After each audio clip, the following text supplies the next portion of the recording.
بعد نهاية كأس العالم للأندية، وطبعا النادي الأهلي أخذ المركز الرابع.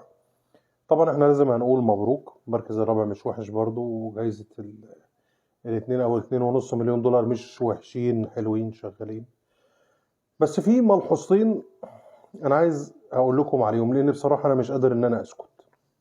أول ملحوظة، لاعبي الأهلي، يعني انتوا ليه متحاملين زيادة عن اللزوم، واخدين الأمور على صدركم قوي، واخدين التنشنة وتكشير وضرب، بتوصل لمرحلة الضرب ساعات مع لعيبة. أنا شايف يعني محمد عبد المنعم وحمدي فتحي والسولية والجماعة دول كلهم، أنت ما كنتش تحلم في يوم من الأيام مش ان انت تلعب بقى وتاخد كتف منه، وان انت تشكله، وان انت تعمل وتاخد فاول منه وتاخد فاول منك وبتاع، ان انت تجيب التيشيرت بتاعه.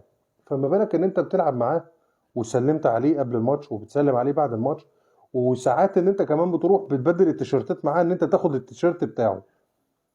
محمد عبد المنعم ليه الشو بقى، وان انت يعني الواد والحماس والبتاع، وان انت رايح بتتخانق مع لاعب ريال مدريد وهو كان فرحان ان الكرة هتبقى ضربة جزاء ليهم، ورحت وشطت الكرة في المدرجات واتخانقت معاه واشتغلت معاه.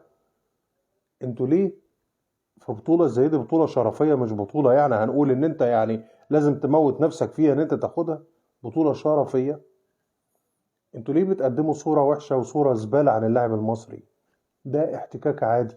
انتوا عاملين بالظبط زي جبنا بلجيكا نلعبهم ماتش ودي قبل التحضير لكاس العالم او كاس الافريقيه، وانتوا هنا في برج العرب وتشكلوا معاهم وعايزين تضربوه او تتخانقوا معاهم. ده ماتش ودي يا حبيبي، يا حبيبي ايه ده؟ الرجوله مش كده، الرجوله ان انت تثبت نفسك. محمد عبد المنعم ماشي بمبدأ انا مش باين طول الماتش، بس انا هعمل ايه حركه كده فتقولوا ان انتوا الواد ده قلب، والواد ده مفيش زيه، والواد ده بص التيشيرت الاحمر بيموت فيه. الملحوظه الثانيه، لما انتوا لعيبه عالميين ولعيبه مفيش زيهم، عروض الاحتراف فين؟ انا اخر مره شفت لاعب في الاهلي طلع واحترف كان احمد حجازي من حوالي 6 7 سنين. اشمعنى ان انتوا بتلعبوا بطولات واخدين 42 دوري و900 الف بطوله عالميه، ومع ذلك مفيش عروض احتراف تليق بيكم؟ اشمعنى؟ يعني هل التيشيرت الاحمر للدرجه دي مستحوذ عليك ان هو يبقى احسن من دوريات في فرنسا والمانيا وايطاليا وانجلترا؟ معقوله التيشيرت الاحمر للدرجه دي؟ غريبه.